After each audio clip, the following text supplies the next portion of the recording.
नमस्कार दोस्तों, स्वागत है आपका हमारे YouTube चैनल में। पिछली क्लास में हमने तत्पुरुष समास को पढ़ लिया था और आज की क्लास में हम द्विगु समास को पढ़ेंगे। द्विगु समास। द्विगु समास। द्विगु समास का पूर्व पद क्या होता है? संख्यावाची होता है। इसका जो पूर्व पद होता है, पूर्व पद संख्यावाची होता है। पूर्व पद संख्यावाची। पूर्व पद क्या होता है? संख्यावाची होता है। जो पहले शब्द आएगा, जो समास का जो शब्द होगा, उसमें आगे संख्या को दर्शाने वाला शब्द होगा। जैसे त्रय होगा या फिर जो भी संख्या को दर्शाने वाले जो भी शब्द होते हैं वो शब्द के पूर्व में लगे होते हैं। संख्या को दर्शाने वाले शब्द हमेशा शब्द के पूर्व में होते हैं। द्विगु समास का जो शाब्दिक अर्थ होता है वो क्या होता है? इसका जो शाब्दिक अर्थ होता है, द्विगु समास का शाब्दिक अर्थ, द्विगु समास का जो शाब्दिक अर्थ होता है वो क्या होता है? दो गायों का समूह है। दो गायों का समूह है। दो गायों का समूह होता है। द्विगु समास का शाब्दिक अर्थ की बात करते हैं तो दो गायों का समूह होता है। द्विगु समास में पूर्व पद संख्यावाची होता है। पूर्व पद संख्यावाची होता है। द्विगु समास में हमेशा समूह का बोध होता है। किसका बोध होता है? समूह का बोध। समूह का बोध होता है। किसका बोध होता है? समूह का बोध होता है। इसमें जो द्विगु समास में जो विग्रह करते हैं, विग्रह क्या करते हैं? विग्रह करने पर समूह या समाहार का प्रयोग होता है। समूह या समाहार का प्रयोग होता है। समाहार का प्रयोग होता है। किसका प्रयोग होता है? द्विगु समास में विग्रह करने पर जो द्विगु समास में जो विग्रह करते हैं उसमें समूह या समाहार का प्रयोग किया जाता है। एक बार इसको नोट कर लो, बहुत काम की चीज़ है ये। नोट्स हैं ये, नोट्स की तरह है, इसको आप नोट कर लो।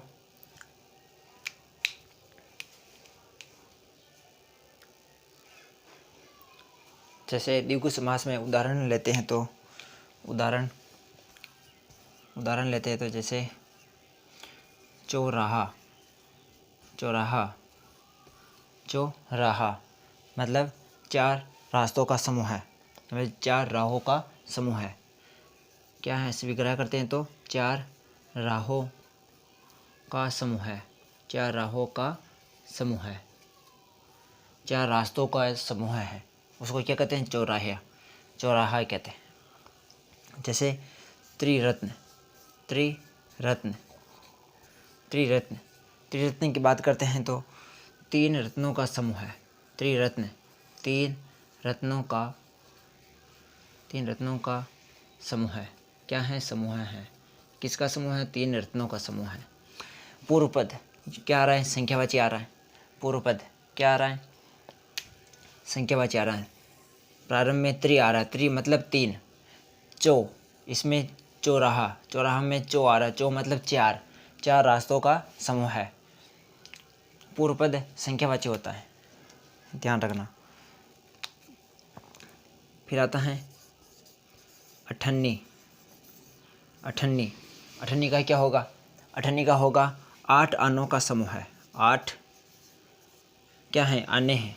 आठ आनों का समूह है। आठ आनों का समूह है। क्या है? आठ आनों का समूह है। फिर इसी तरह आता है सप्ताह। क्या है? सप्ताह मतलब 7 दिनों का समूह है। 7 दिनों का समूह है। 7 दिन को क्या कहते हैं? सप्ताह कहते हैं। 7 दिनों का समूह है। 7 दिनों का क्या है? समूह है। जहाँ पर भी शब्दों के प्रारंभ में चाहे जो भी सामासिक शब्द हैं वहाँ पर जो पहले संख्या को दर्शाने वाले जो शब्द आएंगे वहाँ पर द्विगु समास आएगा। जैसे और लेते हैं शताब्दी।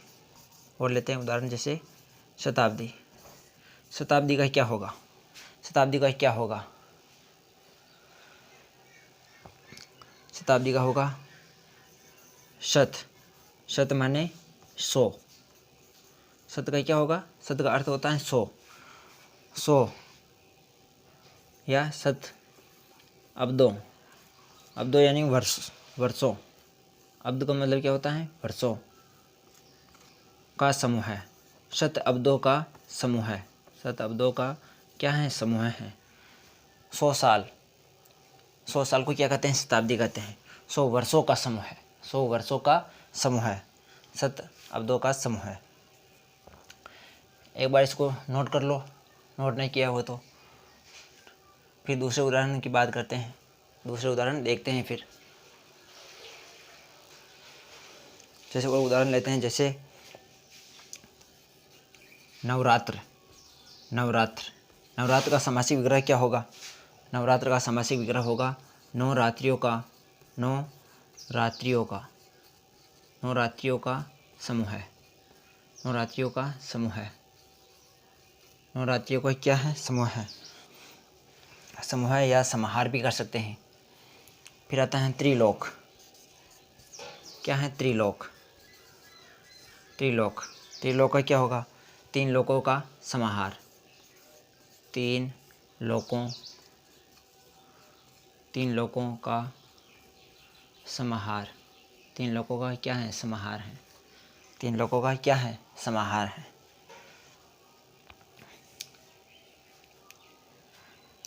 फिर बात करते हैं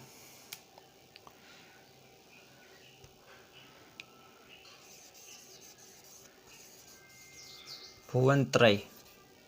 भुवनत्रय इसका क्या होगा? इसका क्या होगा? ये आप कमेंट में बताना। कमेंट करके बताना कि इसका क्या होगा। इसका जो समासिक विग्रह करते हैं उसका क्या होगा, ये आप कमेंट में बताना। फिर हमारा दूसरा समास होगा द्वंद्व समास।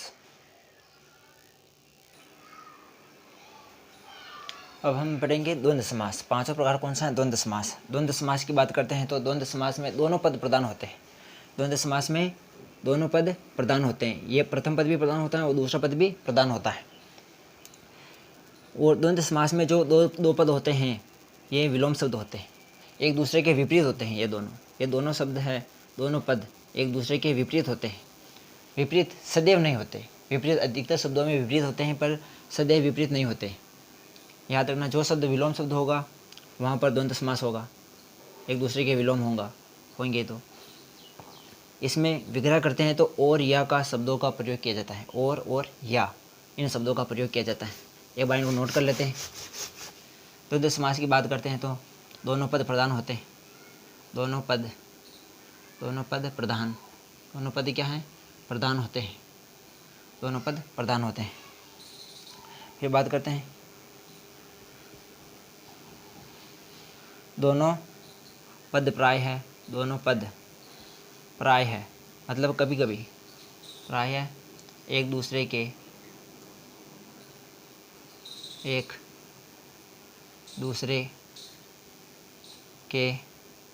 विलोम होते हैं। क्या होते हैं? विलोम। एक दूसरे के विलोम होते हैं। विलोम होते हैं पर सदैव नहीं। सदैव विलोम नहीं होते। विलोम होते हैं पर सदैव नहीं। ये बात ध्यान रखना। और इसमें जो विग्रह करते हैं ना द्वंद्व समास में जो विग्रह करते हैं, विग्रह करने पर कौन से शब्दों का प्रयोग किया जाता है? और या इन शब्दों का प्रयोग किया जाता है। विग्रह करते हैं तो बीच में इन शब्दों का प्रयोग किया जाता है। जैसे समासिक शब्द हो गया माता पिता, ये समासिक शब्द हो गया। इसका जो विग्रह करते हैं समासिक शब्द का, माता का विलोम शब्द क्या होता है? पिता होता है। माता का विलोम शब्द क्या होता है? पिता होता है। ये दोनों विलोम शब्द आ रहे हैं, एक दूसरे के विलोम है ये दोनों। जहाँ पर भी विलोम आए समासिक शब्द में वहाँ पर द्वंद्व समास होगा। यहाँ पर दोनों ही पद प्रधान है, पहला पद भी प्रधान है और दूसरा पद भी प्रधान है। बात करते हैं इसका जो समासिक विग्रह करते हैं। समासिक विग्रह है, विग्रह करने पर क्या आ रहा है? विग्रह करने पर और या का प्रयोग किया जाता है। और या का प्रयोग किया जाता है। माता और पिता, माता और पिता, माता और पिता, ये और बीच में आ रहा है विग्रह करने पर। तो यहाँ पर द्वंद्व समास होगा। जैसे और उदाहरण लेते हैं, दाल रोटी, दाल रोटी, दाल और रोटी। इसका समासी विग्रह करते हैं तो क्या आएगा, दाल और रोटी, दाल और रोटी। जैसे एक और उदाहरण लेते हैं, पाप पुण्य, पाप पुण्य, पाप और पुण्य, पाप और पुण्य, पाप और पुण्य।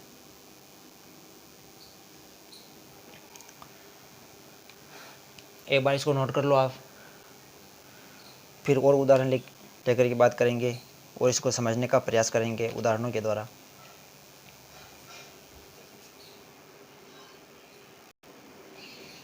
जैसे और उदाहरण लेते हैं, जलवायु, क्या है, जलवायु। इसका जो समासी विग्रह करते हैं क्या आएगा,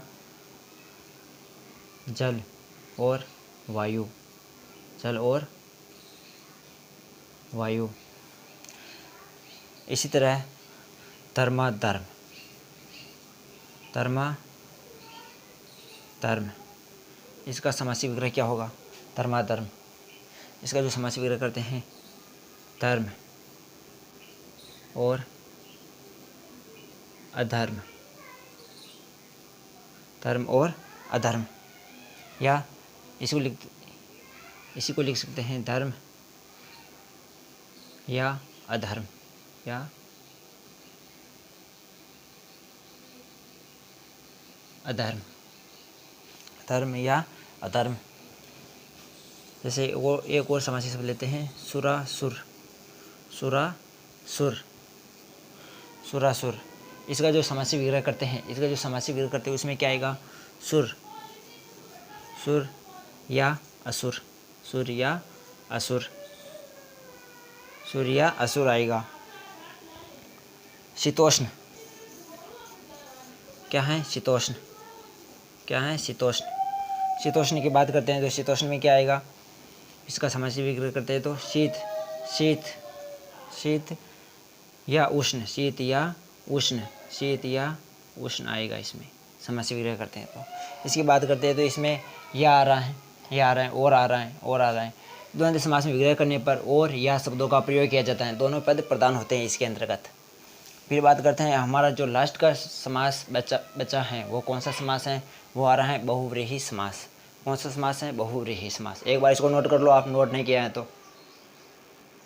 अब हमारा जो लास्ट का समास है वो द्वंद्व समास है। द्वंद्व समास बहुव्रीहि समास है। बहुव्रीहि समास को पढ़ने से पहले जो द्वंद्व समास हैं, इस द्वंद्व समास के जो भेद होते हैं, कितने भेद होते हैं, 3 भेद होते हैं। कितने भेद होते हैं द्वंद्व समास के, 3 भेद, 3 भेद होते हैं। कौन कौन से भेद होते हैं, एक होता है, पहला आएगा इतरेतर, इतरेतर द्वंद्व समास, इतरेतर द्वंद्व, इतरेतर द्वंद्व। दूसरा द्वंद्व समास आएगा विकल्प द्वंद्व, विकल्प, विकल्प द्वंद्व, विकल्प द्वंद्व। तीसरा आएगा समाहार द्वंद्व, समाहार, समाहार द्वंद्व। ऐसा कंटेंट आपको कहीं पर भी नहीं मिलेगा। एक बार आप इसको देख लो, समझने का प्रयास करो। द्वंद्व समास के कितने भेद होते हैं, 3 भेद होते हैं। जो हम द्वंद्व समास में जो विग्रह कर रहे हैं उसमें और या इन शब्दों का प्रयोग कर रहे हैं, और कहाँ पर इन दोनों शब्दों का प्रयोग होगा, कहाँ पर और का प्रयोग होगा और कहाँ पर या का प्रयोग होगा, ये इन भेदों के द्वारा समझने का प्रयास करेंगे। जैसे पहला प्रकार आ रहा है द्वंद्व समास का इतरेतर द्वंद्व, इतरेतर द्वंद्व। इतरेतर द्वंद्व के अंतर्गत 2 पदों के मध्य, 2 पदों के मध्य, 2 पदों के मध्य, 2 पदों के मध्य और का प्रयोग, 2 पदों के मध्य और का प्रयोग, 2 पदों के मध्य और का प्रयोग होगा इतरेतर द्वंद्व समास के अंतर्गत। जो इतरेतर द्वंद्व समास है इसके अंतर्गत जो 2 पद होंगे उसका जो समास विग्रह करेंगे उसके अंतर्गत और का प्रयोग होगा। और विकल्प द्वंद्व, जहाँ पर विकल्प होगा, जहाँ पर विकल्प दिया हुआ होगा समास में वहाँ पर या का प्रयोग होगा। दोनों के मध्य, दोनों पदों के मध्य, दोनों पदों के मध्य मध्य या का प्रयोग। किसका प्रयोग? या का प्रयोग। किसका प्रयोग? या का प्रयोग होगा।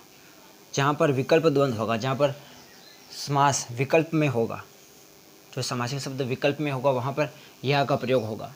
और जहाँ पर इतरेतर द्वंद्व होगा वहाँ पर और का प्रयोग होगा, जो समास विग्रह करेंगे उसमें। जो समाहार द्वंद्व हैं, समाहार द्वंद्व के अंत में आदि और इत्यादि का प्रयोग होगा।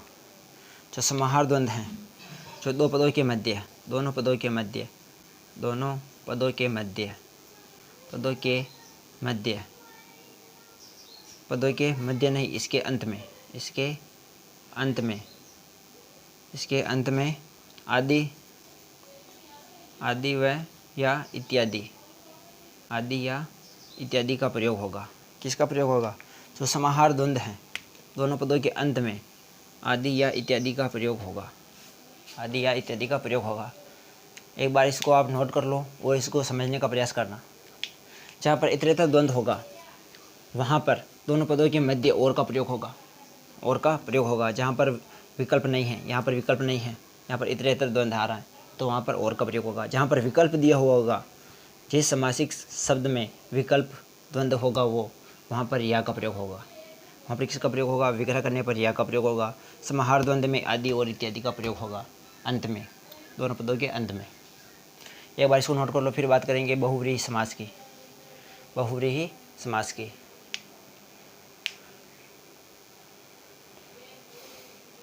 और बहुव्रीहि समास को पढ़ने से पहले और इसको उदाहरण के द्वारा भी समझने का प्रयास करते हैं। आप इनको नोट कर लो।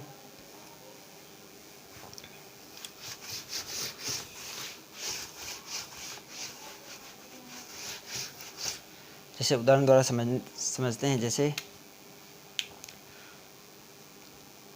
रुपया, पैसा, रुपया, पैसा, इसका जो समासी विग्रह करते हैं, रुपया, रुपया और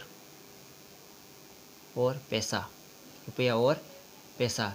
यहाँ पर कौन सा द्वंद्व आ रहा है? इतरेतर द्वंद्व आ रहा है, इसलिए यहाँ पर और का प्रयोग हुआ है, इसलिए यहाँ पर और का प्रयोग हुआ है। अपना पराया,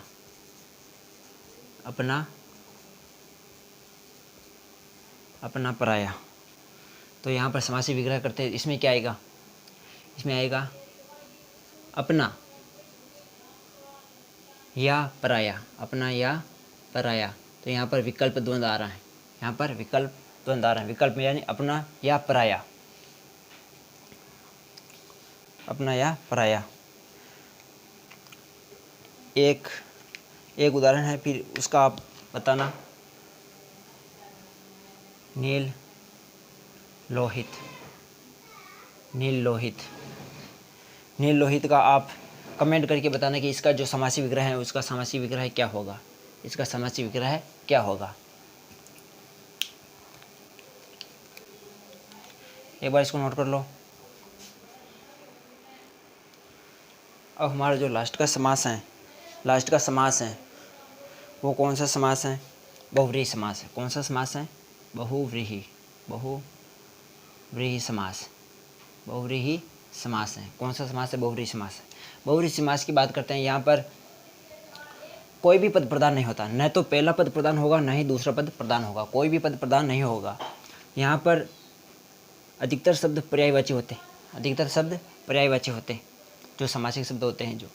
और इसके अंतर्गत बात करते हैं, जो समासिक शब्द होता है वो किसी अन्य की विशेषता बताता है, किसी तीसरे की विशेषता बताता है। किसकी बताता है? किसी तीसरे की विशेषता बताता है, तीसरे की विशेषता बताता है। बहुव्रीहि समास जो विग्रह करने पर वाला है, जो, जिसका, जिसकी, जिसके, वह, इसका प्रयोग होता है विग्रह करने पर। बहुव्रीहि समास में हमेशा किसी अन्य तीसरे की विशेषता बताता है, किसी अन्य तीसरे की विशेषता बताई जाती है। तो चलिए दोस्तों, इसको पहले हम नोट कर लेते हैं, बहुव्रीहि समास में पर्यायवाची शब्दों का प्रयोग किया जाता है। कौन से शब्द? पर्यायवाची, पर्यायवाची शब्दों का प्रयोग किया जाता है। ठीक है, फिर इसकी बात करते हैं। इसमें दोनों पद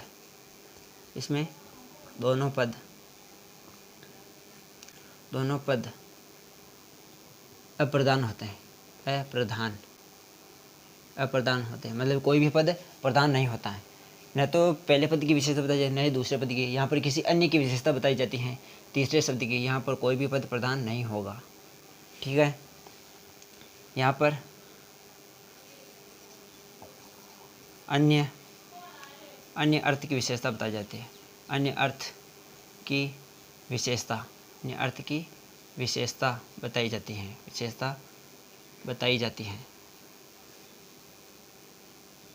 जाती है।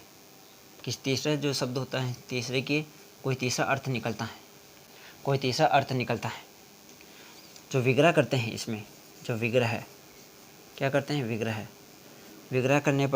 विग्रह करने में करते हैं तो वाला है जो, जिसका,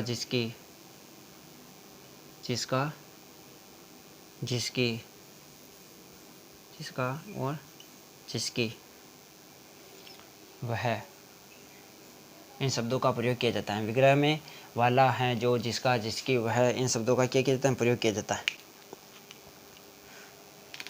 जैसे उदाहरण लेंगे हम, उदाहरण की बात करते हैं तो उदाहरण जैसे दशानन।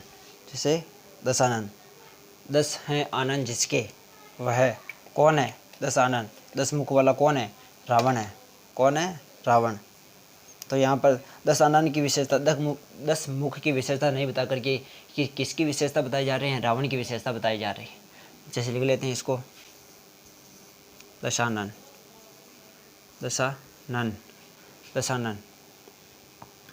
इसका समास विग्रह करते हैं, जैसे 10 हैं आनंद जिसके, वह कौन है? जिसके वह कौन है? रावण। कौन है? वह कौन है? रावण है। कौन है? रावण। 10 हैं आनंद जिसके, वह कौन है? रावण है। यहाँ पर किसकी विशेषता जा रही है? रावण की विशेषता बताई जा रही है। 10 हैं आनंद, 10 यानी 10, आनंद यानी मुख, 10 मुख किसके हैं? रावण के हैं। यहाँ पर 10 मुख की विशेषता नहीं बता करके किसी विशेषता बताई जा रही है? रावण की विशेषता बताई जा रही है, किसी अन्य अर्थ की विशेषता बताई जा रही है। जैसे एक और शब्द लेते हैं, गजानन। गजानन। यहाँ पर गजानन का जो समासिक विग्रह करते हैं, समासिक विग्रह में क्या आएगा? गज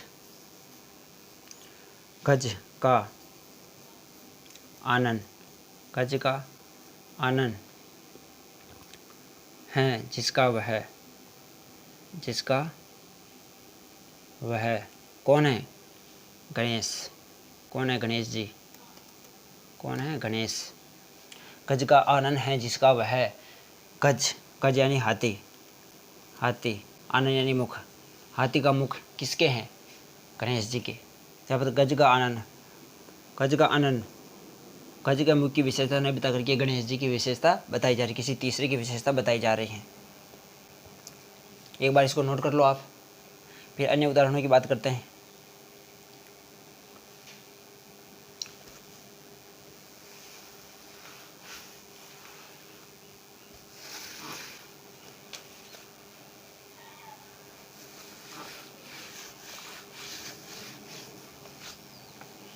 बात करते हैं जैसे